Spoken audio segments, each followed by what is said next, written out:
Kapag may sinuksok, may madudukot. Yan ang kahalagahan ng pag-iipon. Pero ang tanong ko sa iyo, sapat na ba ang pag-iipon para matupad ang mga pangarap mo? Sa panahon ngayon, mabilis tumaas ang mga gastos. Pagkain, kuryente, load, at marami pang gastusin.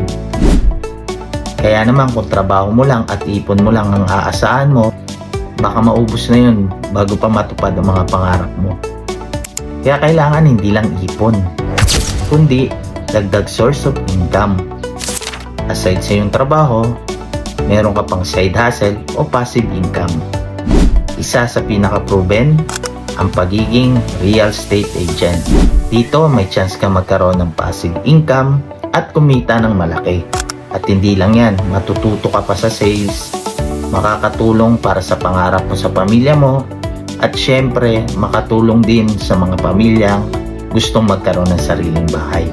Kung sa tingin mo hindi sapat ang ipon mo ngayon mula sa trabaho mo, eto na ang tamang panahon para sa iyo na maging isang real estate agent at kumita ng passive income, pandagdag sa iyong budget, at syempre para matupad ang mga pangarap mo.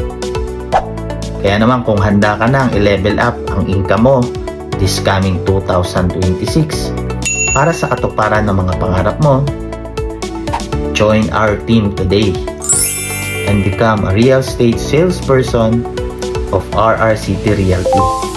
I-message mo ako ngayon and be part of our team. Antayin ko ang message mo